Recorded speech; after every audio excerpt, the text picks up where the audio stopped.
함께 하나님의 말씀 보시겠습니다. 디모데후서 2장 1절부터 13절까지 말씀 중에서 1절부터 4절까지 말씀만 교독을 하시겠습니다. 제가 먼저 1절을 읽겠습니다. 내 아들아, 그러므로 너는 그리스도 예수 안에 있는 은혜 가운데서 강하고 또 내가 많은 증인 앞에서 내게 들은 말을 충성된 사람들에게 부탁하라. 그들이 또 다른 사람들을 가르칠 수 있으리라. 너는 그리스도 예수의 좋은 병사로 나와 함께 고난을 받으라. 병사로 복무하는 자는 자기 생활에 얽매이는 자가 하나도 없나니 이는 병사로 모집한 자를 기쁘게 하려 함이라. 아멘.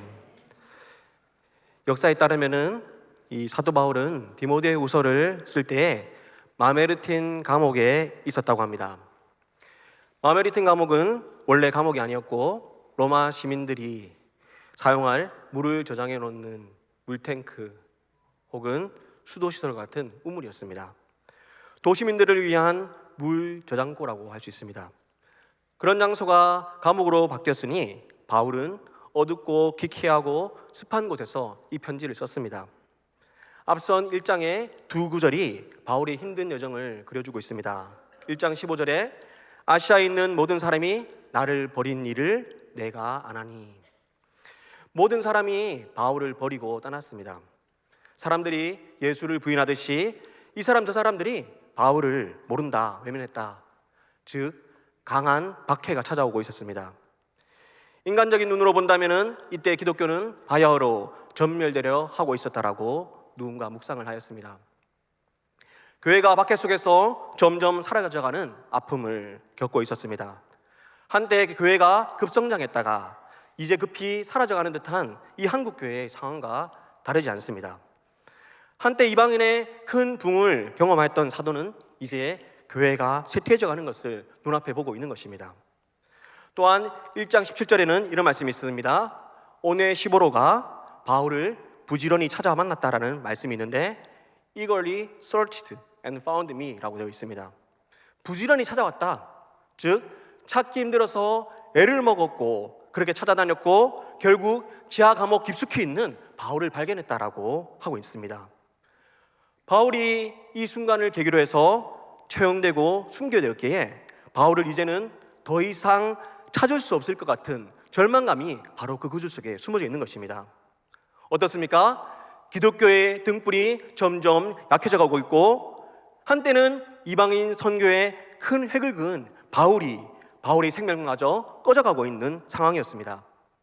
바울은 디모데에게 보내는 이 편지를 통해서 디모데야, 너는 그리스도의 군사로 강해져라. 그것을 2장에서 말하고 있는 것입니다. 2장 1절부터 13절까지 내용은 바울은 군사적인 이미지를 가져와서 말하고 있습니다.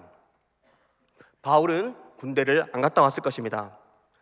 군대를 갔다 온 여러분들은 대개 군대를 별로 좋아하지 않지요. 바울은 로마 군대, 예수님을 죽음으로 몰고 간 그 군대를 미워할까요?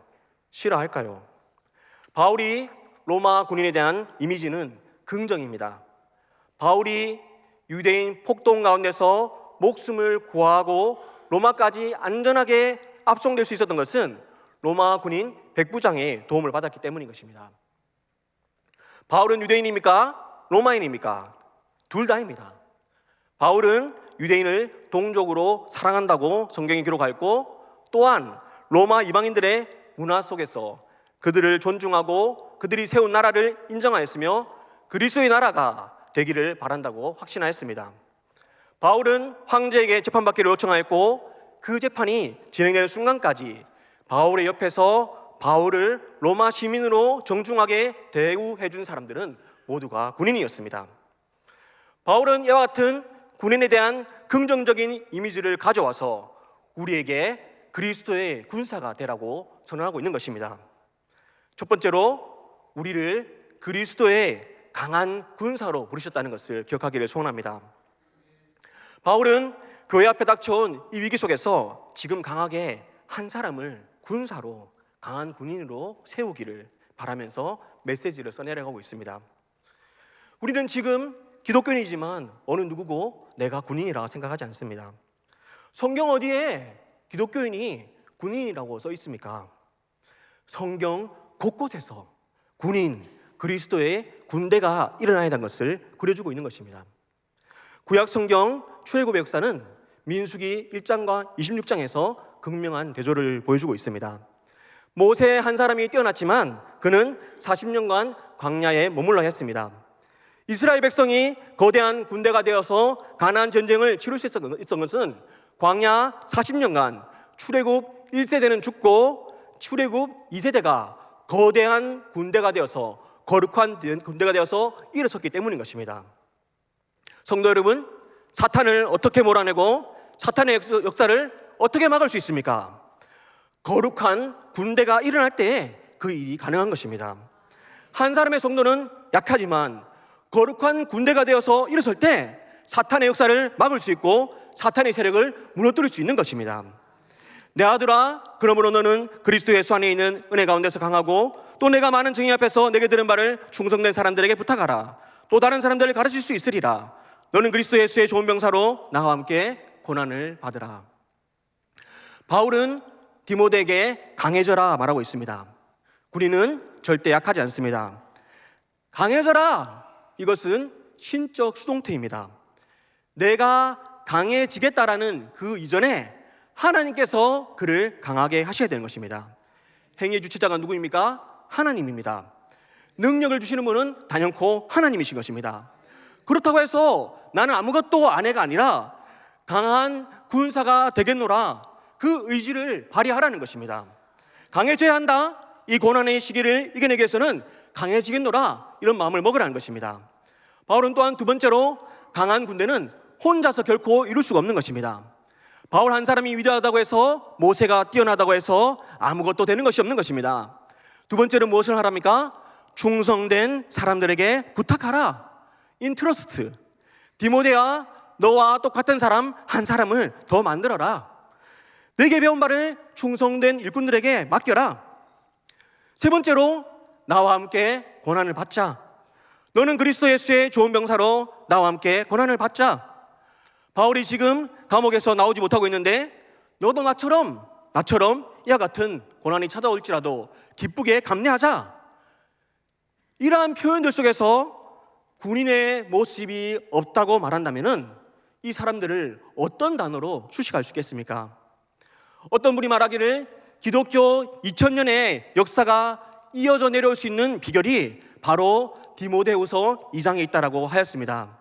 그렇습니다. 군인과 같이 강해져야 할 줄 믿습니다. 나와 같은 군인 한 사람 만드는 것, 그것이 우리가 기독교인으로서 가져야 될 사명인 줄을 믿으시기를 소원합니다. 제가 하는 일 가운데 하나는 무엇입니까? 매번 순장을 세우는 일입니다. 저는 학창시절에 CCC 선배 한 명을 기억합니다. 대학교 1학년 때 CCC를 가입했다가 1학년 마치고 저는 바로 군대를 갔고 그 이후로 활동하지 않았습니다. 사실 제 별명은 CCD였습니다. 하도 모임을 많이 빠져서 무슨 모임이 그리 많은지 힘들어했던 기억이 납니다. 12월 연말쯤 되었는데 다음해 2월 초에 군대에 입영 날짜를 앞두고 있었습니다. 부모님은 형편이 어려우니까 꼭 군대를 가라 하고, 물론 군대를 가고 싶지는 않았습니다. 기말 시험 기간인데 순장형이 밥을 먹자고 해서 저 거리 나와서 밥을 먹고 나와서, 당시 우리는 카페 같은 데는 잘 가지 않으니까 버스 정류장 앞에서 계속 저를 붙잡고 이야기를 합니다. 성규야, 네가 내년에 신입생 오면은 순장을 해주면 좋겠다. 순장은 무슨, 내가 무슨 그럴 자격이 있습니까? 나는 모임도 자주 빠졌고 순원에게 뭘 가르치고 이끌겠습니까? 제가 순장하는 것 자체가 웃길걸요. 그랬더니 아니야, 네가 원래부터 기독교인한 것도 나는 알고 있고 고등부 때 회장도 했으니 왜 못하겠니? 라고 하는 것입니다. 영민이 형은 정말 대단한 게 부산 영재고를 마치고 공과대 이과대생 1천여 명이 전체가 보는 수학 물리 시험 중에서 물리 시험 평균 점수가 전체 40점이 안 되던 그 시험에서 거의 90점에 육박하는 사람이었습니다. 형이 이공대 전체 1등입니까? 아니, 나보다 한 명 더 잘하는 사람이 있었어. 공부도 잘하고 CCC 모임도 늘 안 빠지는 거의 완벽한 사람이었지요. 저는 학사 경고만 간신히 면하고서 대학교 1학년 때는 반드시 놀아야 되는 생각으로서 학교를 지나가다가 그날 붙잡혀서 저를 순장으로 세우고 싶어서 너를 위해서 계속 기도하고 있다라는 말을 들었습니다. 저는 하나님 아버지보다 육신의 아버지가 더 높았습니다. 제가 무슨 수로 IMF 이후에 등록금과 집안의 결정, 그런 것을 다 이겨낼 믿음이 전혀 없지요. 형, 제가 순장 이런 거 하다가 군대를 늦게 가면은 동생들에게 격려도 해야 되는데 그런 게 엄청 힘들 것 같아요. 형, 얼른 집에 가세요. 버스 타고 가셔야죠. 그 추운 날 거리에서 실갱이 하는데 계속 기도하자란 말만 하고 가질 않는 것입니다. 그래서 저는 예, 기도하겠습니다 라고 해서 형을 보내었습니다. 물론 저는 기도하지 않았고 순장도 하지 않았습니다. 25전이 지난 이 시간에 와서 너무나도 미안해집니다. 그분은 그리스도의 명령을 받아서 저에게 왔고 저는 그저 거절했기 때문인 것입니다. 성도 여러분, 그리스도의 명령을 받은 자라는 것을 우리 스스로 기억하기를 간절히 소원합니다. 병사로 복무하는 자는 자기 생활에 얽매인 자가 하나도 없나니 이는 병사로 모집한 자를 기쁘게 하려 함이라. 경계하는 자가 법대로 경계하지 아니하면 승리자의 관을 얻지 못할 것이며 수고하는 농부가 곡식을 먼저 받는 것이 마땅하니라. 내가 말하는 것을 생각해보라. 주께서 범사에 내게 총명을 주시리라. 두 번째 단락에서 바울은 군인, 경기하는 자, 올림픽 운동선수, 수고하는 농부의 예를 들고 있습니다. 바울이 군인만 이야기하다가 어느 순간 여러 직업으로 흩어지는 느낌도 주고 있습니다. 수고하는 농부가 곡식을 먼저 받는 것이 마땅하니라. 군인으로서 희생과 운동선수가 메달을 따기 위해서 훈련하고 열심히 자기 일에 최선을 다하다가 농부가 곡식을 추수할 때까지 열심히 일을 해야 된다는 말인가? 그렇다면 왜 받는다는 말을 할까요? 희생과 노력을 이야기하다가 갑자기 마지막에 받을 상이나 결과를 말하고 있는 것일까요? 이 부분을 이야기하기 위해서 저는 여러분이 존경하는 원로 목사님과 담임 목사님의 얘기를 하고 싶습니다. 보자마자 대뜸 자네는 몇 명 낳았는가? 3명 낳아라. 원로 목사님께서 늘 하시던 말씀입니다. 온 성도들에게 전폭하세요, 참여하세요, 늘 반복적으로 하신 말씀이시죠. 우리 담임 목사님께서 하신 예화 가운데서는 사랑의 5가지 언어, 사모님은 관심, 담임 목사님은 배려입니다. 모르신 분은 기억하시기를 소원합니다. 목사님께서 우리 부교육자에게 늘 하시는 말씀, 스트럭처, 뼈대, 설교에는 뼈대에 설교가 있어야 합니다. 이것을 모른다면 그 사람은 유진수 목사님 밑에 있었던 사역자가 아닌 것입니다. 바울은 뭐라 말합니까? 내가 말하는 것을 생각해보라. 주께서 범사에 내게 총명을 주시리라. 내가 너에게 늘 말해왔던 것을 생각해보라. 저는 이 부분이 바울 사도가 주로 말한 설교 혹은 그의 주된 표현이었다고 생각됩니다. 바울 사도는 고린도서 9장에서도 병사, 농부, 양떼를 치는 사람의 비유를 들고 있습니다. 거기서 사도인 자신이 교회로부터 부양받을 권한이 있다. 양을 치면은 양의 젖을 먹는 것이 마땅하다. 군인이 자기 돈 들여서 나라를 지키는 거 봤냐라고 말하고 있습니다. 교회를 위해서 일하고 복음을 전하기 위해서 마땅히 그 대가를 받아야 한다는 것입니다. 밭을 가는 농부는 나중에 곡식을 받을 소망을 가졌다라고 말합니다. 수고하면은 받는 것이 마땅하다. 바울은 그 고난마저 내려놓은 이유를 들고 있습니다. 기꺼이 그런 대가와 그런 상마저 포기할 수 있는 이유는 복음을 전하는 것이 내 사명이라 했습니다.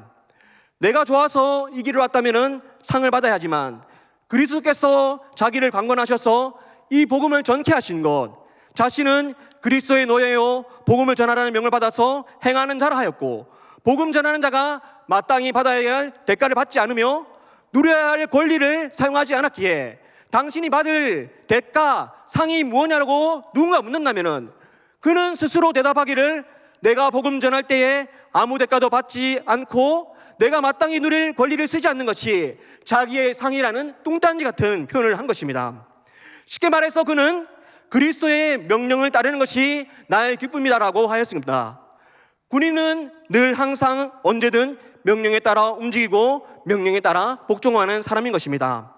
바울이 늘 군사, 농부, 경계하는 자, 양째를 치는 사람의 이야기를 하는 것은 결국 바울은 명령을 받은 자에게 충성을 해야 하고 복음을 전하라는 그 명령이 예수님의 명령이기에 늘 복종할 준비가 되었음을 이야기하는 것입니다.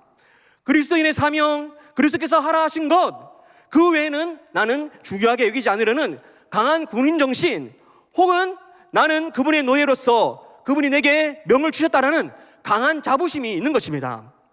바울이 종종 사용하던 밭을 가는 소의 입에 망을 씌우지 말라, 그것은 일한 대가를 줘야 한다는 말이고, 바울이 그런 말을 주란 것은 대가를 못 받아서 서운하다는 것이 아니라 그 맥락의 끝은 내가 이 일을 내 돈 써가면서 자비량으로 열심히 다함은 내가 자원해서 함이 아니라 나는 그리스도의 군인으로서 명령을 받았다는, 군인 이꼬르 명령을 받은 자라는 결론을 가고 있는 바울이 늘 사용하던 18번 레파토리였습니다. 이 단어만 보더라도 디모데는 찰떡같이 알아먹었을 것입니다. 만약 여러분이 10년 뒤에 다른 교회를 다닌다 생각해 보십시오.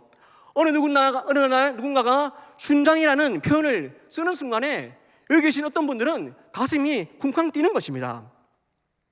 바울이 디모데야, 병사, 경계하는 자, 농부하는 순간 바울이 말하려던 너도 명령을 받았다, 그 감동이 밀려와서 디모데의 은사를 불붙게 하는 것입니다. 마지막으로 11절부터 13절 말씀을 보시겠습니다. 함께 읽겠습니다. 시작. 미쁘다 이 말이요, 우리가 주와 함께 죽었으면 또 함께 살 것이요, 참으면 또한 함께 왕노릇할 것이요, 우리가 주를 부인하면 주도 우리를 부인하실 것이라.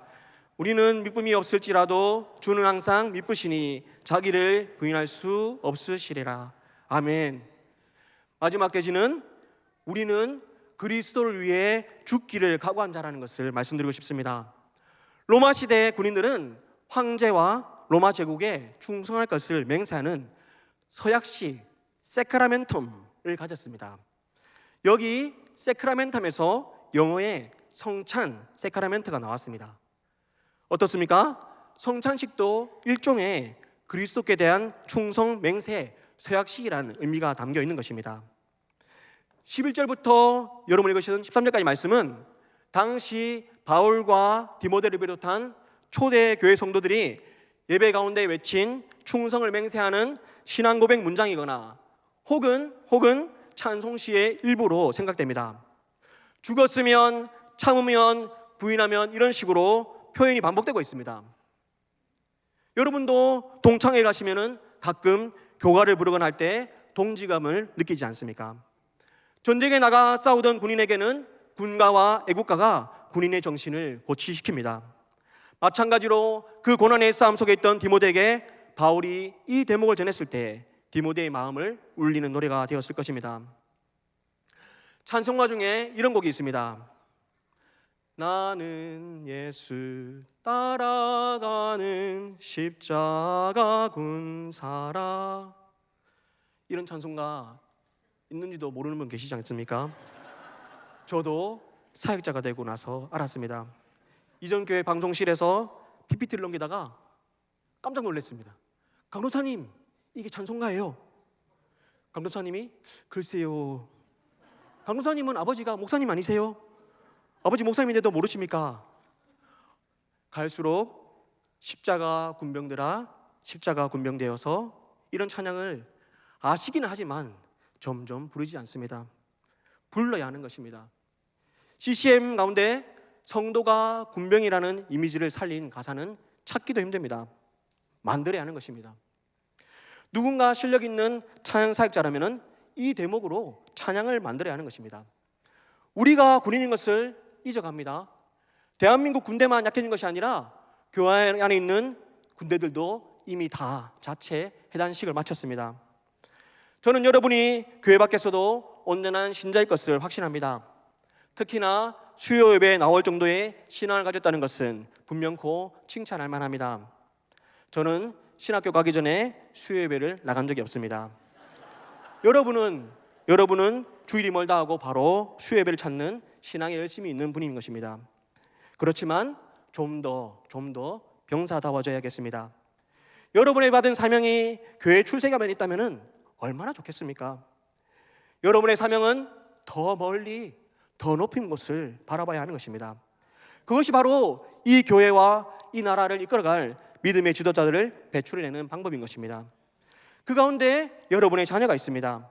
여러분의 아들과 딸들이 복음의 일꾼이 되기를 사모하고 그 길을 가라고 권면하고 나는 너가 이 길을 가면 좋겠다라고 말할 수 있어야 하는 것입니다. 우리 김일구 목사님 매주 설교하실 때 쓰는 표현 중에 오문일답이 있습니다. 이것은 고 김준권 목사님 CCC 대표분이 하셨던 백문일답의 부분입니다. 김일구 목사님 이렇게 하시지 않습니까? 우리를 위기 가운데 건지실 분은 누구일까요? 예수 그리스도. 우리를 늘 사랑으로 도움을 주시는 분은 누구일까요? 우리에게 생명을 주시는 분은 누구일까요? 김일구 목사님이 저를 깨닫게 해주셨습니다. 잊고 있던 것을 되새겨 줬고 기억나게 했습니다. 김일구 목사님이 하시는 것은 가끔은 의사가운일 때가 많습니다. 우리를 향한 위로자 예수를 그려줍니다. 아무래도 목사님의 사역이 사랑부이기 때문에 충분히 이해됩니다. 고 김중권 목사님이 하셨던 것은 위로가 아닙니다. 위로가 아닙니다. 여러분 여기 왜 왔지요? 예수 그리스도. 우리는 어디서 와서 어디로 갑니까? 예수 그리스도. 우리는 왜 삽니까? 우리의 삶의 목적은 무엇입니까? 우리는 누가 만들었습니까? 인생의 길이 어디 있습니까? 진리는 어디 있습니까? 어디 생명이 있습니까? 어떻게 제사를 받을 수 있습니까? 어떻게 성령을 받습니까? 예수 그리스도. 예수 그리스도. 어떻게 죽었다가 부활합니까? 어떻게 절망을 소망으로 바꿉니까? 미움 있는 곳에 누가 사랑을 심을 수 있습니까? 예수 그리스도. 선배님 팔 아파요. 우리 팔 언제 내려요? 약한 사람을 어떻게 선한 사람으로 만듭니까? 우리의 있을 수 깊은 상처와 질병은 누가 치료할 수 있습니까? 땅바닥에 떨어진 도덕성을 누가 다시 세울 수 있습니까? 남북 통일은 누가 해결할 수 있습니까? 역사의 주관자는 누구십니까? 저 죽어가는 북한 땅을 누가 가야 합니까? 예수 그리스도. 어둠이 넘쳐나고 세상 사람들이 범죄에 넘어지고 이 죽어가는 이 시간에 누가 가야 합니까? 예수 그리스도. 예수 그리스도. 예수 그리스도. 이렇게 외친 사람들이, 예수 그리스도라고 했던 사람들이, 그 사람들이 다 선교사로 나가고 그 사람들이 목회자로 있으며 적어도 개척교회를 섬기는 사람들은 다 그 사람들인 것입니다. 그는 선동가였습니다. 군인이었습니다. 하얀 세마포 입으신 예수의 의사가운을 벗어버리고 강력하게 십자가 지고 하신 그리스도 닮아 군복을 입고 나가자고 외쳤던 자가였습니다. 지금은 그런 사람이 어느새 사라졌습니다. 기독교가 가정에 해집고 들어와서 위로와 평안을 주는 기독교가 되었습니다. 개인화되었습니다. 우리는 결코 다른 성도를 불편하게 하려 하지 않습니다. 이웃집에 교회 가자 한 번, 두 번 하고 나면은 왠지 경찰에 신고받을까 봐 염려합니다. 기독교 진리는 이거다 하고 결코 설득하거나 선동하려 하지 않는 것입니다. 함께 나가 싸우자 말하지 않습니다. 이것이 한국교회의 크나큰 비극입니다. 점점 다락 모임이 약해져 갑니다. 다락 모임이 왜 중요합니까? 순장이 무엇을 하는 사람입니까? 교회 공동체가 왜 중요합니까? 믿음의 선배가 왜 중요하고 신앙의 결단이 왜 중요합니까? 사탄의 세력을 어떻게 막아설 수 있습니까? 왜 우리가 훈련을 받아야 하고 왜 우리가 군인처럼 사야 합니까? 우리를 그리스도의 군사로 부르셨음을 잊지 마시기를 간절히 소원합니다. 우리가 그리스도의 명령을 받았으며 우리는 그분을 위해 죽기로 충성맹세를 한다는 것을 잊지 않기를 간절히 소원합니다. 함께 기도하겠습니다.